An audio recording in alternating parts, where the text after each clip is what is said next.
कहानी की शुरुआत होती है मंत्रलोक से, एक जादुई संसार जहां आसमान में एक तोता नीले शहर के राजमहल की ओर उड़ रहा था।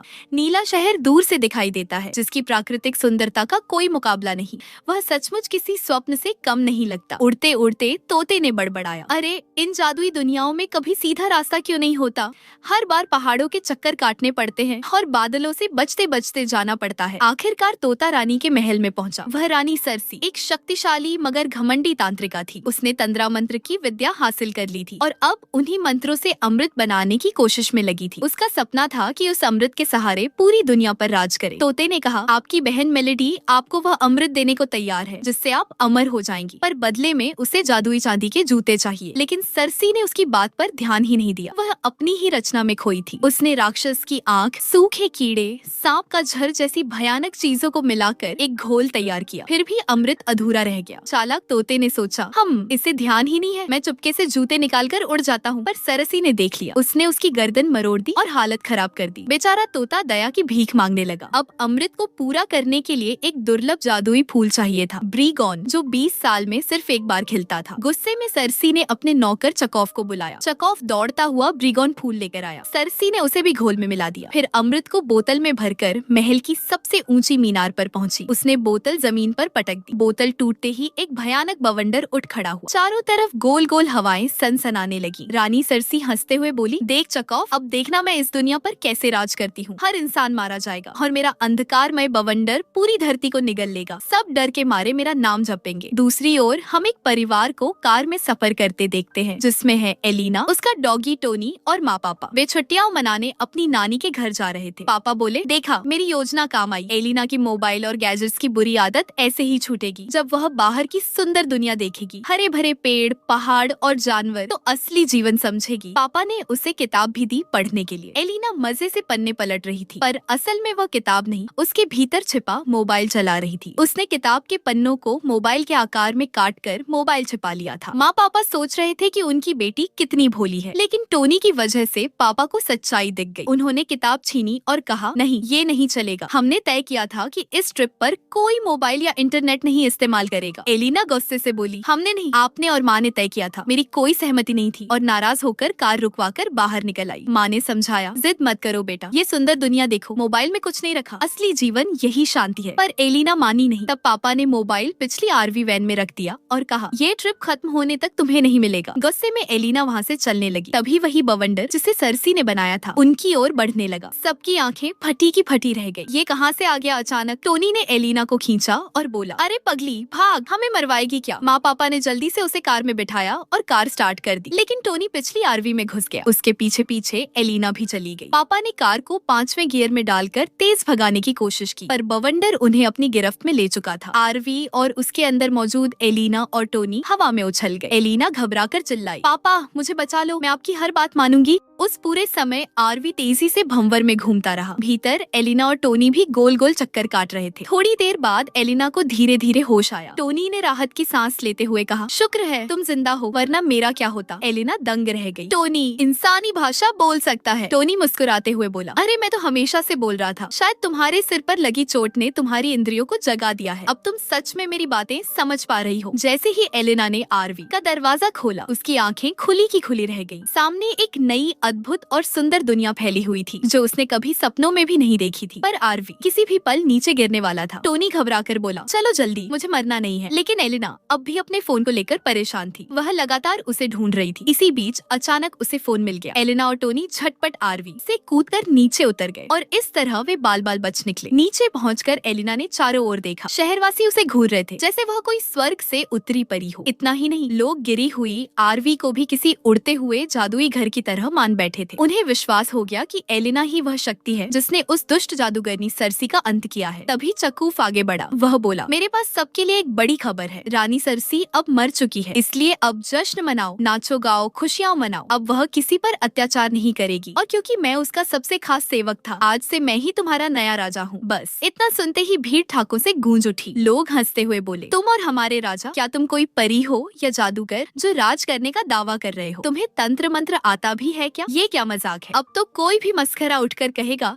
कि वह हमारा राजा है, और हम मान भी लेंगे। लोगों की ये भारी भरकम बातें सुनकर चकूफ का दिमाग भन्ना गया। वह चीखा, तुम सबने मेरा अपमान किया है, इसकी सजा जरूर दूंगा, तुम सब पछताओगे। इतना कहकर वो गुस्से में चला गया। इसके बाद नगरवासी एलिना के जयकारे लगाने लगे। सब कहने लगे, आप हमारी नई रानी हो, आपने हमें आजाद किया है। टोनी सोच में डूब गया, अब इस शहर को कौन चलाएगा। तभी आकाश में अचानक एक तीव्र रोशनी चमकी। लोग खुशी से बोले, देखो बेला आ रही है। बेला एक शुभ चिंतक परी थी जो येलो सिटी की रानी थी। वह आकर बोली, पहले जरा हट जाओ क्योंकि मेरी दीदी सरसी नीचे गिरी पड़ी है। तुम्हारी गाड़ी उसी पर आ गिरी थी। एलिना घबरा कर बोली, माफ करना, मेरा ऐसा इरादा बिल्कुल नहीं था। मुझे तो ये भी नहीं पता मैं यहाँ कैसे आ गई। यकीन करो मेरा इन सब से कोई संबंध नहीं, मैं तो बस एक साधारण बच्ची हूँ। बेला ने शांत स्वर में कहा, गलत तुम नहीं हो, गलती मेरी बहन सरसी की थी। उसका दिमाग बिगड़ा हुआ था, वह इंसानों का संहार करना चाहती थी। टोनी ने पूछा, तो तुम कैसी हो, अच्छी या बुरी? बेला हंसकर बोली, अरे नहीं, मैं बुरी नहीं हूँ। एलिना ने फिर सवाल किया, लेकिन ये नीचे खड़े लोग इतनी जोर जोर से चिल्ला क्यों रहे हैं? क्या ये भी बुरे हैं? बेला बोली, तुम गलत समझ रही हो, ये लोग तो सरसी की मौत से खुश हैं। अब इन्हें गुलामी नहीं करनी पड़ेगी। एलिना सोच में पड़ गई, ये तो कोई संयोग नहीं हो सकता। आखिर मेरी आरवी तुम्हारी दीदी पर ही क्यों गिरी? कहीं और भी तो गिर सकती थी। बेला ने समझाया, मेरी दीदी इस दुनिया पर कब्जा करना चाहती थी, उसने मंत्र बल से यह भंवर उठाया। मेरी जादुई किताब ने मुझे तुम्हारी खाली गाड़ी दिखाई, मैंने उसी भंवर को मोड़कर उस पर हमला करने की कोशिश की, इसीलिए उस खाली आरवी को भंवर में फंसा दिया। लेकिन मुझे नहीं पता था कि उसके अंदर कोई मौजूद है। एलिना झुंझला कर बोली, पर मेरे साथ ही क्यों? मैं तो आराम से इंटरनेट चला रही थी और यहाँ उड़कर आ गिरी। अब मैं घर कैसे लौटूंगी? तुम ही कोई मंत्र पढ़कर मुझे भेज दो। बेला उदास स्वर में बोली, मेरे पास ऐसा कोई जादू नहीं है। मेरी दीदी सरसी भले ही दुष्ट थी, लेकिन शक्ति में मुझसे कहीं अधिक थी। शायद किस्मत ही तुम्हें यहाँ ले आई है। एलिना बोली, ठीक है, तो फिर से वही भंवर उठाओ, मैं उसी में उड़कर घर चली जाऊंगी। बेला सिर हिलाकर बोली, नहीं, मैं वैसा जादू नहीं कर सकती। निराश होकर एलिना नीचे खड़े नगरवासियों को देखने लगी। लोग खुशी में अपनी टोपियां हवा में उछालने लगे। वे चिल्ला रहे थे, हमारी नई रानी एलिना यहीं रहेगी, वो हमें छोड़कर कभी नहीं जाएगी। एलिना का चेहरा उतर गया, हमेशा, पूरी जिंदगी? नहीं, ऐसा नहीं हो सकता, जरूर कोई रास्ता होगा। तब बेला ने अपनी जादुई किताब के पन्ने पलटे। उसने समझाया, इस दुनिया के कई राज्य हैं और हर राज्य को कोई न कोई जादूगरनी चलाती है। जैसे ब्लू सिटी को मेरी बहन सरसी संभालती थी, मैं येलो सिटी की रानी हूँ। वहीं मेरी छोटी बहन मेलेडी पिंक सिटी पर राज करती है। बेला फिर उसे नक्शे पर एक जगह दिखाती है जहाँ गॉडविन नाम का शक्तिशाली जादूगर राज करता है। अगर तुम उसके पास गई तो वह तुम्हें तुम्हारी दुनिया पहुँचा देगा, लेकिन वहाँ पहुँचना इतना आसान नहीं है। इस सफर में तुम्हें कई खतरों का सामना करना पड़ सकता है, और अगर वाकई तुम वहाँ पहुँचना चाहती हो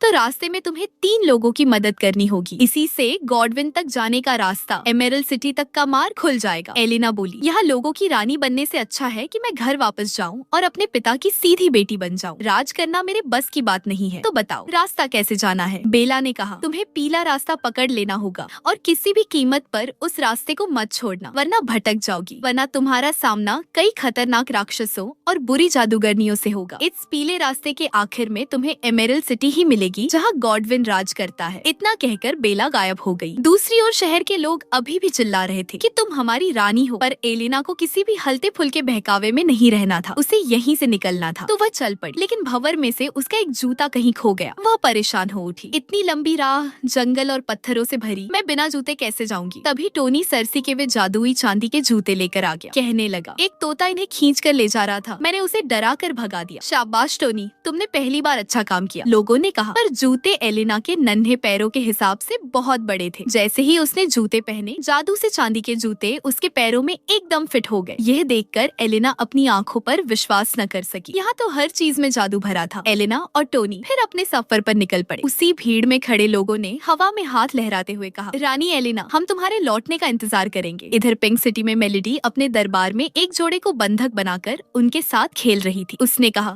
जो भी तुम में से सबसे पहले अपनी आंखें झपकाएगा वही दोषी ठहराया जाएगा। अगर कोई अपनी आंख झपकाने से बच गया तो दूसरा छोड़ दिया जाएगा। तभी उस लड़के ने अपने प्यार को बचाने के लिए जानबूझकर अपनी आंख झपकाई। रानी साहिबा, मैंने आंख झपकाई, मैं एक खेल हार गया हूँ, मुझे सजा मिलनी चाहिए। उसने कहा, तुमने लड़की को बचाने के लिए सब कुछ जानबूझकर किया और अब मुझसे झूठ बोल रहे हो। मेलेडी ने कहा, अरे मैं तो बुराई की रानी हूँ, झूठ, फरेब, धोखा, नफरत, ये सब मुझे भाते हैं। उसने ठाका लगाया, तो जाओ, तुम्हारे झूठ को मैं माफ कर देती हूँ। लड़का और लड़की मुस्कुराए, वे बच गए। दोनों बोले, रानी मेलेडी, आप तो कमाल हो। मेलेडी बोली, अरे नहीं, रुको, मुझे झूठ बोलने वाले लोग पसंद है, पर मुझे प्यार से नफरत है। इस दुनिया में प्यार जैसा कुछ होना ही नहीं चाहिए। मेलेडी ने अपने जासूस बुलाकर उन दोनों को कड़ी कोठरी में बंद करवा दिया। ऐसा करके मेलेडी को सुकून मिला। इसी बीच तोता आता है और बताता है, खराब खबर है रानी जी, ब्लू सिटी की रानी सरसी मर चुकी है। यह सुनकर मेलेडी ने पहले राजसी पर्दा मंगवा कर उसे उड़ाकर कुछ पल दिखाया, पर फिर वह बहुत खुश हुई। अब वे चांदी के जूते मेरे होंगे जिनसे मैं इतनी शक्तिशाली बन जाऊंगी कि सब मेरे आगे घुटने टेक दे। मैं उस महान शक्तिशाली जादूगर गॉडविन की सरकार गिराकर तख्ता पलट दूंगी। हर कोई मेरा गुलाम बनेगा। पर जासूस बोले, रानी जी, वह जूते एलिना नाम की नन्ही लड़की ने ले लिए हैं, जिस पर गिरकर सरसी मरी थी। तो तुम क्या कर रही थी जब वह जूते ले जा रही थी? मेलेडी चिल्लाई। अबे तोते के बच्चे, तुम किसी काम के नहीं हो, जाओ और जूते लेकर आओ, उसने कहा। तोता भी एलिना के पीछे उड़ पड़ा, पर मेलेडी तोते पर भरोसा नहीं करती थी, इसलिए उसने उसे नजर रखने के लिए अपनी जादुई आंख निकालकर उसी के पीछे लगा दी। एलिना चलते चलते कद्दू के खेत में पहुंची। वह अभी तक किसी मददगार से नहीं मिली थी। टोनी, मैं थक गई हूँ और फोन भी काम नहीं कर रहा, उसने कहा। खेत के बीचों बीच एक बीजू का मौजूद था। टोनी भाई साहब ने कुछ हलचल मचाई, जिसे देखकर बीजू का घबरा गया और टोनी को डराकर भगाने की कोशिश की। भाई यहाँ मत आ, टोनी ने घबराते हुए एलिना से कहा। यह अभी जिंदा था, अभी हिल रहा था, पर एलिना के देखने पर वह बिल्कुल भी हिला नहीं। तो एलिना ने टोनी को डांटते हुए कहा, जोर से बोलोगे तो मुझे ही अल्लू बना दोगे, जाग कर सपने देख रहे हो। चुप, जल्दी करो, हमें आगे बढ़ना है। वे आगे बढ़े तो तोता आकर उनके साथ हम बैठ गए। मुझे तुम्हारी मदद चाहिए। बुरी जादूगरनी मेलेडी ने मुझे एक तोते में बदल दिया है और मुझे कैद कर रखा है, एलिना ने कहा। हाँ, मैं तुम्हारी मदद करूंगी, जरूर करूंगी। इधर मेलेडी अपनी जादुई आंख से सारी बात देख रही थी। तोते की बात सुनकर बीजो का अपने आप को हिलाकर अजीब इशारे करने लगा और तोते की डरावनी हरकत का फैसला करने लगा। उस पर भरोसा मत करो, वो तो झूठा है। तभी एलिना ने भी उसे देखा और उसके पास आ गई। अब तोते का राज खुल न जाए, इसलिए वह बीजोका के हाथ पर बैठकर धमकाने लगा। देख, मेरे मामले में दखल मत देना, वरना मैं तुम्हारे बाल रानी से बोलकर जला दूंगा। रानी मेलेडी की सजा तो जानते ही हो ना, उन्हें किसी भी सूरत में एलिना के चांदी के जूते चाहिए। लेकिन बीजोका उसकी धमकी को तूल नहीं देता। अबे यहाँ से निकल जा, वह बोला। उसकी बात सुनकर एलिना अपने फोन से क्लिक करने लगी, क्योंकि उसने आज तक ऐसा नजारा नहीं देखा था। पर तोते के पास फोन जैसा कोई यंत्र था और वह कहीं यह सोचकर भाग गया कि कहीं यह लड़की मुझ पर कोई जादू तो नहीं कर रही। तोता डरकर उड़ गया और जाते ही ओढ़नी छूट सी गई। बीजोका ने फिर कुछ कहने की कोशिश की, पर अब तोता नहीं था तो वह कैसे बोले और एलिना उसे कैसे समझे। एलिना बोली, कोई बात नहीं, मैं अभी तुझे मुंह बना दूंगी। पर बीजोका के सिर में काफी शरारत भरी थी, इसलिए एलिना ने तय किया कि वह उसे गिराकर मुंह बना देगी। एलिना की जोरदार लात से बीजोका हवा में उछल पड़ा और सीधे मेलेडी की जादुई यंत्र की एक टुकड़ी से टकराकर एक कद्दू पर जा गिरा। एलिना फिर उसके ऊपर मुंह बनाने लगी, पर मुंह बनाना आसान नहीं था। बीजोका की बगल बगल चालू हो गई। पता चला यह बीजोका असल में एक इंसान ही है। एलिना को 3 इंसानों की मदद करके उन्हें अपने साथ ले जाना था। बीजोका अभी भी गर्मा गर्म बोल रहा था। तब टोनी भाई आगे आए और कहा, मुंह तो मिल गया, पर बीजोका, तुझमें दिमाग की कमी है। जितना तेरा मुंह चलता है उतना दिमाग तेरे अंदर नहीं है। यह सुनकर बीजोका को एहसास हुआ, हाँ, उसे सचमुच दिमाग चाहिए था। एलिना बोली, हमारे साथ चलो, गॉडविन तुम्हारे दिमाग की कमी पूरी कर देगा। बीजोका मान गया। फिर वे कई सुंदर पहाड़ों को पार हुए, बड़े से झरनों के पास से निकले और नदियों के पुलों पर चलकर आगे बढ़े। एक जगह एलिना अपने फोन को देखती है और नेटवर्क ढूंढने की कोशिश करती है। बीजोका बोलता है, तुम ऐसे हाथ उछाल उछाल कर यहाँ वहाँ क्या कर रही हो,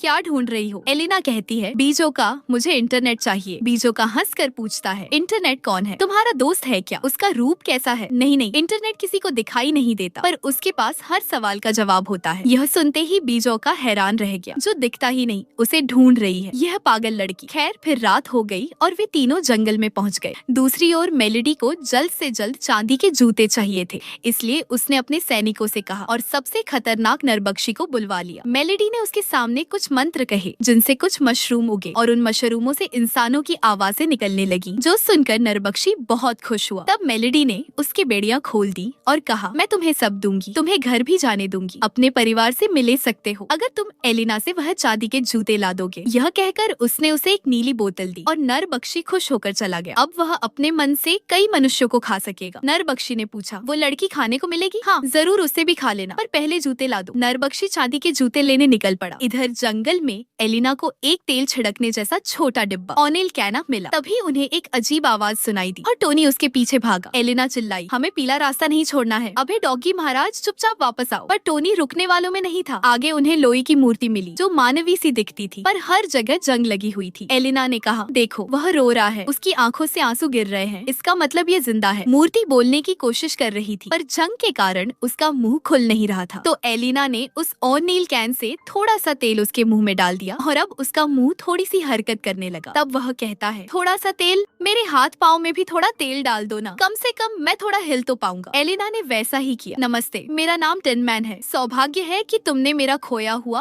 ओनाइल कैन ढूंढ लिया, वरना तो मेरा पूरा शरीर जंग से जकड़ गया था। उसने अपनी कहानी शुरू की। कभी मैं इंसान था और एक लड़की से गहरा प्रेम करता था। हम दोनों की साथ की तस्वीर भी मेरे पास है। हम बेहद खुश थे और शादी करना चाहते थे, लेकिन उस लड़की की सौतेली माँ को ये रिश्ता नागवार गुजरा। उसने ब्लू सिटी की रानी सरसी को धन देकर खरीद लिया। पहले तो उसने लड़की को सम्मोहित कर मुझसे दूर कर दिया और फिर मेरी कुल्हाड़ी पर भी जादू कर दिया। जब मैंने सरसी पर उसी कुल्हाड़ी से वार किया तो उसने पलटकर मेरा एक पांव काट डाला। मजबूरन लोहार से लोहे का नया पैर लगवाना पड़ा। फिर मैंने बदला लेने के लिए नया हथियार उठाया तो जादू से मेरा दूसरा पैर भी कट गया और मुझे एक और लोहे का पांव लगवाना पड़ा। एलिना बोली, बदला तो लिया नहीं, उल्टा पूरे टिन के ढक्कन बन गए हो। इस दुनिया में कोई दिमाग से काम क्यों नहीं करता? खैर, फिर आगे क्या हुआ? टिन मैन ने सिर झुकाकर कहा, धीरे धीरे मैं पूरा लोहे का बन गया और मेरे दिल की जगह अब एक खोखला गियर है। लेकिन अब मैं सरसी को छोड़ने वाला नहीं हूँ, उससे हिसाब चुकता करके रहूंगा। एलिना ने हंसते हुए कहा, अरे टिन मैन, सरसी के ऊपर गाड़ी गिर चुकी है, वो तो कब की मर चुकी। तुम्हारा बदला तो अब कभी पूरा नहीं हो पाएगा। तुम थोड़ी देर कर गए। वैसे मैं गॉडविन के पास जा रही हूँ, वो सबकी इच्छाएं पूरी करता है। तुम्हारी क्या अभिलाषा है? टिन मैन बोला, मुझे एक दिल चाहिए ताकि मैं फिर से इंसान बन सकूं। तो बहुत बढ़िया, एलिना ने मुस्कुराकर कहा, चलो हमारे साथ। और टिन मैन भी उनकी टोली में शामिल हो गया। अगली सुबह चारों एक पथरीली घाटी से गुजरे, जहाँ एलिना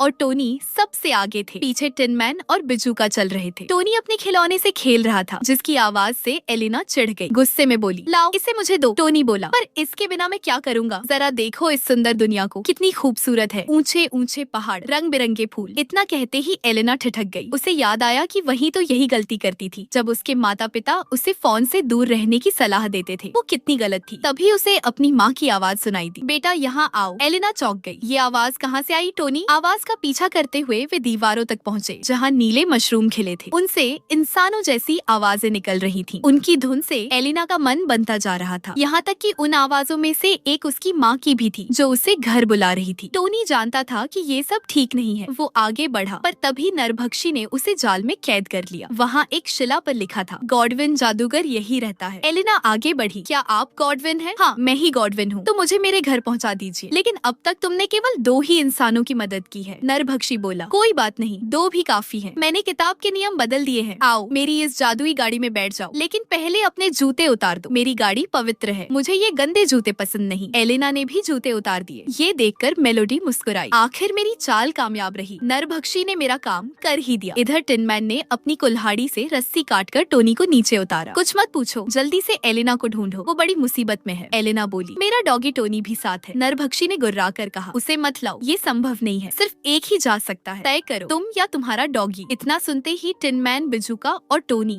तीनों दौड़े और एलिना तक पहुँचे। टोनी रुक जाओ, उसके साथ मत जाओ। लेकिन एलिना जमीन पर बैठकर रो पड़ी। माफ करना टोनी, मुझे माँ पापा की बहुत याद आ रही है, मुझे घर जाना है। तभी टिन मैन ने नरभक्षी को पहचान लिया। उसने बिजूका से कहा, ये कोई गॉडविन नहीं है, बल्कि इंसान खाने वाला राक्षस है। मैंने पहले भी इसको हराकर जंजीरों से बांधकर कैद किया था। टिन मैन ने अपनी दोनों कुल्हाड़ियां निकाली। नरभक्षी ने तलवार तान ली और उनकी भीषण लड़ाई शुरू हो गई। लड़ाई के बीच बिजूका ने भी छलांग मारकर एक जोरदार लात जड़ दी, जिससे नरभक्षी को चोट पहुंची। बिजूका हंस पड़ा, अरे वाह, इसे कहते हैं असली लड़ाई, बड़ा मजा आ रहा है। लेकिन तभी नरभक्षी ने दोनों की जबरदस्त पिटाई कर दी। लड़ाई रुकी ही नहीं, बिजूका को उठाकर पटक दिया। टिन मैन की कुल्हाड़ी भी छीनकर उसे जमकर मारा, पर उसका शरीर तो पूरे लोहे जैसा कठोर था, तो चोट कैसे लगेगी? कोई असर ही नहीं हो रहा था। बिजूका ने एक डरावनी योजना रची। टिन मैन ने ध्यान भटकाया और नरभक्षी को पहाड़ के पास ले आया, जहाँ बिजूका हाथ में एक बड़ा पत्थर थामे खड़ा था और वह उसे उसी पर दे मारा, जिसके नीचे दबकर नरभक्षी की ताकत गायब हो गई। मेलेडी यह देखकर बहुत दुखी हो उठी। वह रो पड़ी, मैं तो बस दुनिया पर कब्जा करना चाहती थी, तो तुम मुझे यह लड़की और उसके दोस्तों को लेने क्यों नहीं दे रहे हो? मैंने इस लड़की का क्या बिगाड़ दिया? अब मैं इन जूतों को पाने के लिए और क्या करूं? एलिना को एहसास हुआ कि वह आदमी गॉडविन नहीं था।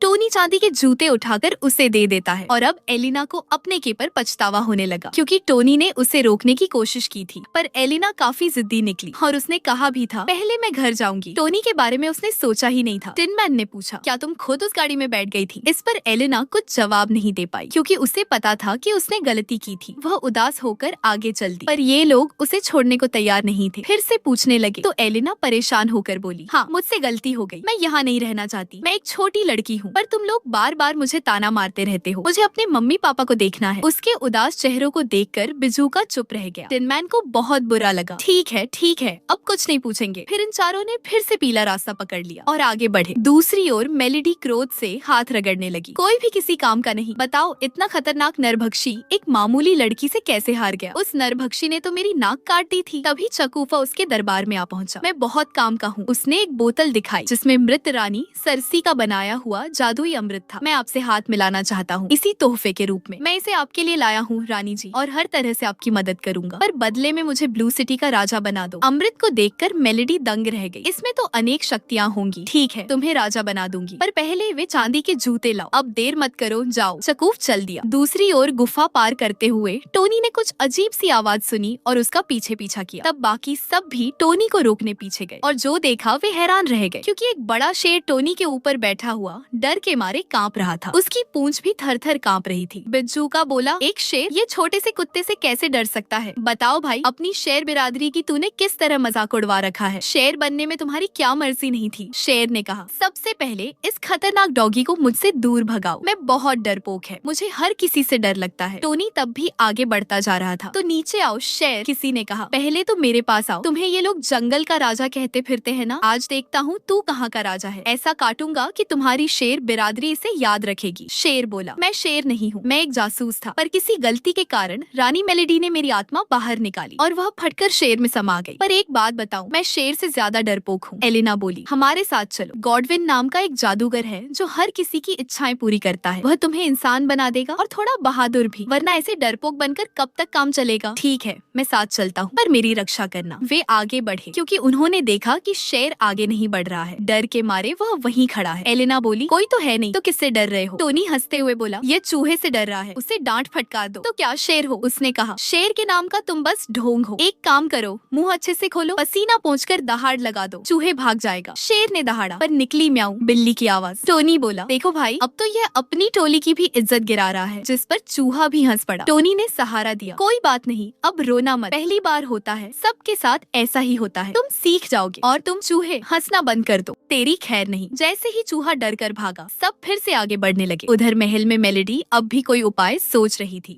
चकूफ बोला, रानी जी, मैं एक सलाह दूं? मैंने आपकी बहन सरसी को एक बार कहते सुना था, सारी मुसीबत को जड़ से खत्म करने का सबसे आसान रास्ता यही है। वाह चकूफ, तूने तो मेरा काम आसान कर दिया। सच में तू बड़ा काम का निकला। और मेलेडी ने मंत्र पढ़ते ही एलिना के रास्ते में बीज बिखेर दिए, जो तुरंत पौधों में बदलकर ऊंचे हो गए। उन पर सुंदर सुंदर फूल भी खिले, पर वे फूल बेहद जहरीले थे, जिनके पास अगर कोई देर तक ठहर जाए तो पहले बेहोश हो जाएगा और कुछ ही समय बाद उसकी मृत्यु भी हो सकती थी। कुछ देर में एलिना और उसके दोस्त उसी रास्ते से गुजरे। एलिना को ये नजारा बहुत भा गया। देखो ये कितनी सुंदर जगह है, और उसने फोन निकालकर उन फूलों की तस्वीरें लेने लगी। शेर ने टोनी से पूछा, क्या तुम शुरू से बहादुर थे? टोनी हंस पड़ा, अरे नहीं, मैं तो तुमसे भी ज्यादा डरपोक था। पर एक दिन एलिना के घर रात को चोर घुस आए, लूटने के इरादे से। एलिना ने उन्हें देख लिया, तब चोरों ने उस पर हमला किया। मुझे बीच में कूदकर उसे बचाना पड़ा। मैं बहादुर नहीं था, पर एलिना के लिए बनना पड़ा। शेर को एहसास हुआ, लोग बहादुर बनकर पैदा नहीं होते, दूसरों की रक्षा के लिए बहादुर बनना पड़ता है। एलिना बोली, आओ सब पोज में खड़े हो जाओ, मैं तस्वीर खींचूंगी, घर जाऊंगी तो सबको दिखाऊंगी। उसने फोन एक पत्थर पर रखा, कैमरा ऑन किया और पोज देने लगी। तस्वीर क्लिक हुई, पर उसी पल एलिना धड़ाम से गिर पड़ी। उसके साथ शेर और टोनी भी। तीनों जीवित साथी गहरी नींद में सो गए, लेकिन टिन मैन और बिजूका नहीं। बिजूका चौंक कर बोला, ओ टिन मैन, इन्हें क्या हो गया? ये इतनी जोर से खर्राटे क्यों ले रहे हैं? टिन मैन ने कहा, कोई बात नहीं, इंसान थक जाते हैं, आराम के लिए नींद जरूरी है, थोड़ी देर में जाग जाएंगे, सो जाने दो। उधर मेलेडी उन्हें बेहोश होता देख मुस्कुराई। तभी उसका नजर रखने वाला जादुई यंत्र भी गिर पड़ा, क्योंकि वह भी बेहोश हो चुका था। तो उसने चकूफ को बुलाकर कहा, जल्दी से वो जूते ले आओ। चकूफ घबराया, रानी जी, मैं अकेला कैसे लाऊं? टिन मैन और बिजूका तो एलिना की पहरेदारी कर रहे हैं। मेलेडी ने अपने 3 खूंखार राक्षसी पालतू जानवर चकूफ के साथ भेज दिए और हुक्म दिया, रास्ते में कोई भी आए उसे चबा डालना। बहुत देर बाद भी जब वे जागे नहीं, तब चूहों की रानी रामुना, जो बहुत देर से छिपकर सब देख रही थी, अपनी बिल से बाहर आई। उसने डांट लगाई, क्या फायदा इतने बड़े शरीर का अगर उसमें दिमाग ही नहीं है? नजर नहीं आता कि ये फूल असल में जहरीले हैं? देखो, आसपास के पेड़ सड़कर मर चुके हैं, अगर थोड़ी देर और रुके तो तुम्हारे दोस्त भी मर जाएंगे। तब जाकर टिन मैन और बिजूका को पूरा मामला समझ आया। उन्होंने तुरंत एलिना और टोनी को उठाकर उन्हें फूलों से दूर कर दिया, क्योंकि शेर तो तो हिलने वाला था ही नहीं। एलिना जागी तो खुद को अपने घर में पाया। माँ की आवाज आई, बेटा जाग गई हो, आओ खाना खा लो। एलिना बोली, माँ मैं आ गई, मुझे आपकी बहुत याद आ रही थी। माँ ने प्यार से कहा, बेटा इतने दिन कहाँ गायब थी, हम भी तुम्हें याद कर रहे थे। खाते खाते एलिना ने अचानक टोनी के खिलौने पर पैर रख दिया। चकित होकर बोली, मम्मी पापा टोनी कहाँ है? माँ बोली, वो तो तुम्हारे साथ ही गया था ना, तुम्हें तो पता होना चाहिए। एलिना घबराकर घर के बाहर दौड़ी और जोर से पुकारा, पर तभी उसकी आँख खुल गई। उसे समझ आया, मतलब मेरा घर जाना, माता पिता से मिलना, ये सब तो सपना था, मैं यहीं फंसी हुई हूँ। टोनी अब भी बेहोश पड़ा था। एलिना उसे जगाने लगी पर वह होश में नहीं आया। रामोना बोली, डर मत, इन जहरीले फूलों का असर कम होने में थोड़ा समय लगेगा, वह कुछ देर में जाग जाएगा। पर हाँ, एक बात और है एलिना, तुम्हारा दोस्त वो शेर नहीं बचेगा। बेचारे बिजुका और टिनमैन पूरी ताकत लगा रहे हैं उससे खींचने की, पर उसे हिला भी नहीं पा रहे और अब तो बहुत देर हो चुकी है। मुझे उसके लिए दुख है। एलिना ने रामोना से विनती की, कुछ भी करके मेरे दोस्त शेर को बचा लो। रामोना ने सिर हिलाया, नहीं, शेर बहुत खतरनाक और बेरहम होते हैं, अगर मैं उसे बचाऊंगी तो वह मुझे ही खा जाएगा, और वैसे भी शेर तो हमेशा से हम चूहों का शिकार करते आए हैं। एलिना रोते हुए बोली, अरे वो तो बहुत डरपोक शेर है, वह तो चूहे से भी डरता है।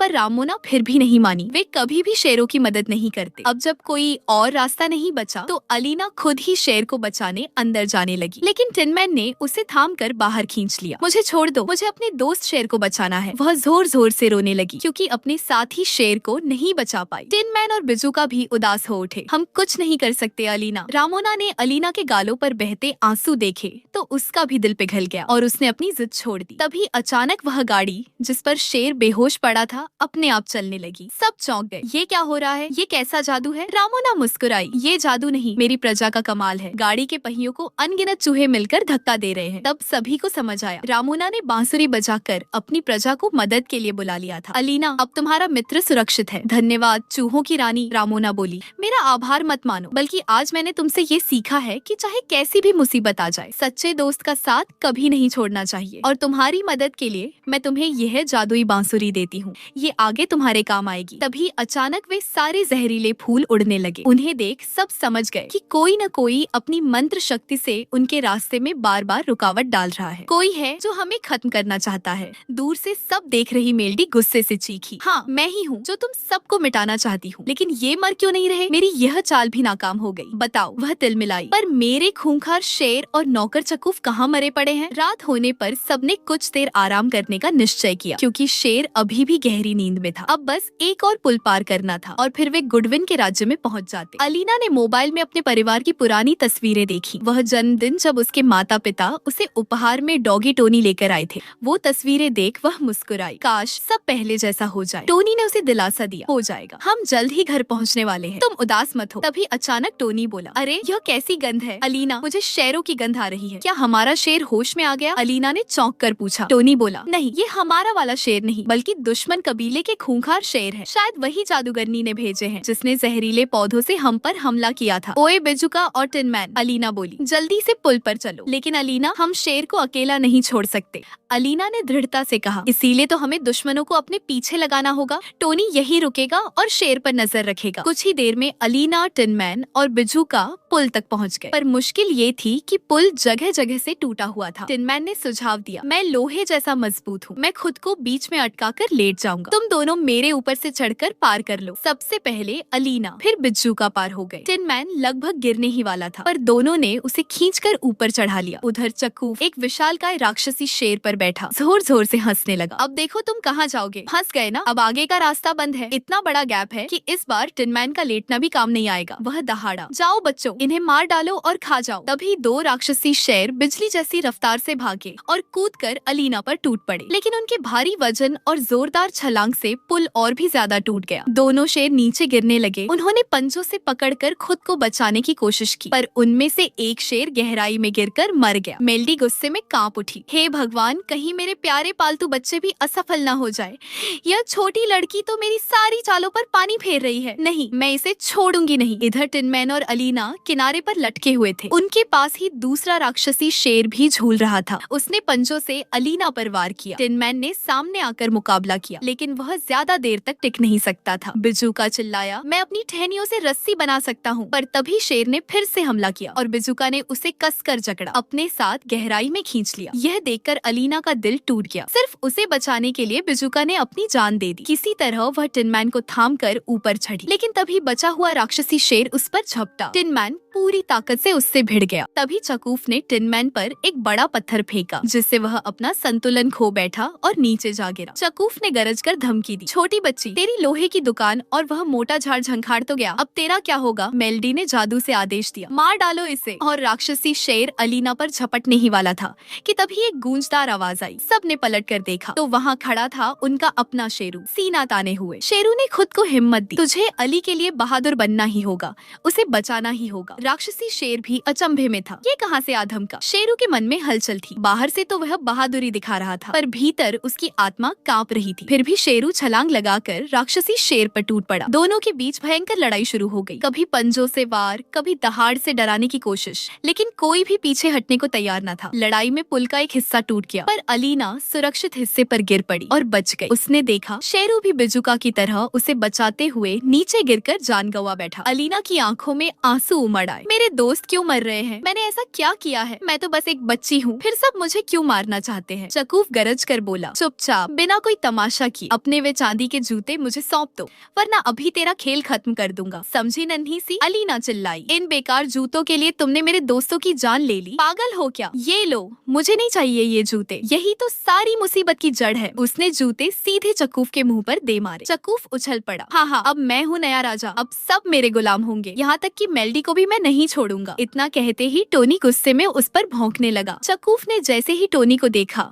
सहम गया। मेरे पास मत आना कुत्ते, तू ब्लू सिटी के नए राजा पर गुर्रा रहा है। पर टोनी और नजदीक आ गया और जोर से गुर्राया। चकूफ डर कर पीछे हट गया। इस बार टोनी ने छलांग लगाकर झपट्टा मारा। चकूफ फिर पीछे हटा और इसी कोशिश में पुल से नीचे गिर पड़ा। वह वहीं समाप्त हो गया और उसके साथ ही वे चांदी के जूते भी गहराई में खो गए। मेलडी को बड़ा झटका लगा, नहीं, मुझे चांदी के जूते मिले ही नहीं। वह विलाप करने लगी, मुझे एक नन्ही बच्ची और उसके दोस्तों ने हरा दिया। तभी नीचे से आवाज आई, सबने देखा टिन मैन और शेरू ने झाड़ियों की रस्सी बनाकर खुद को थाम रखा था। वे ऊपर चढ़ आए। उन्होंने अलीना से कहा, देखो तुम्हारे लिए एक तोहफा लाए हैं। अलीना दौड़कर सबको गले लगा बैठी, ये चांदी के जूते, अब मैं तुम्हें कभी खोना नहीं चाहती, मुझे छोड़कर मत जाना। उसने टोनी को भी बाहों में भर लिया और बोली, तुम सबने मुझसे पूछा था ना कि क्या मैं नरभक्षी की गाड़ी में अपनी मर्जी से बैठी थी या नहीं? हाँ, वो मेरी ही मर्जी थी। मैंने केवल अपने बारे में सोचा था कि पहले मुझे ही घर पहुँचना चाहिए, लेकिन अब मुझे एहसास हुआ है कि मैं कितनी गलत थी। तुम लोगों ने न जाने कितनी बार मेरी जान बचाई, कितने दुश्मनों से लड़े, सिर्फ मुझे सुरक्षित रखने के लिए। मुझे माफ कर दो दोस्तों, मैं बहुत शर्मिंदा हूँ। टोनी मुस्कुराकर बोला, हाँ, मुझे पता था कि उस वक्त तुमने मुझे धोखा दिया था, पर मैंने उसी वक्त तुम्हें माफ भी कर दिया था। तुम मेरी दोस्त हो और दोस्तों से गलतियाँ हो जाती है, इसमें इतना परेशान होने की जरूरत नहीं है। फिर सबने एक दूसरे को गले लगाया और पुल पार करके गुडविन के राज्य पहुँच गए। लेकिन वहाँ से महल तक पहुँचने के लिए उन्हें लंबी सीढ़ियों पर चढ़ना था। टिन मैन ने हाँफते हुए कहा, अरे बिजुका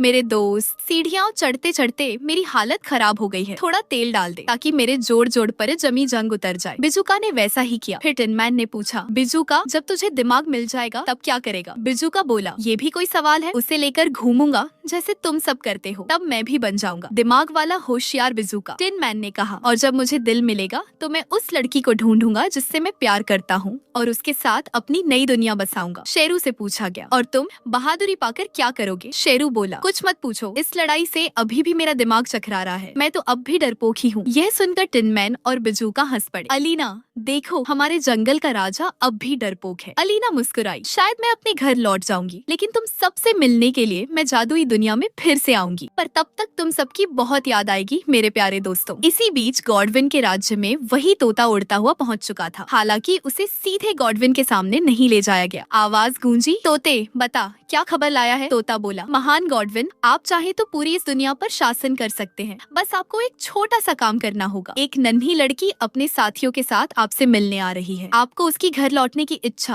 और उसके मित्रों की कामनाएं पूरी करनी होंगी। इसके बदले वह लड़की आपको अपने जादुई चांदी के जूते सौंप देगी। मिलेडी तो हार ही चुकी थी उस लड़की से जूते छीनने में असफल होकर। गॉडविन ने मुस्कुराकर कहा, ठीक है तोते, मैं उनकी सभी इच्छाएं पूरी कर दूंगा। और इस प्रकार एलेना अपने घर वापस लौट गई। टिन मैन को दिल मिल गया और वह फिर से इंसान बन गया। बिजुका को बुद्धि मिली और वह समझदार हो उठा और शेर ने साहस पाया। सचमुच जंगल का राजा बन ही गया। यही था इस कहानी का अंत, जहाँ हर मित्र ने अपनी मंजिल पाई और दोस्ती ने सब कुछ जीत लिया।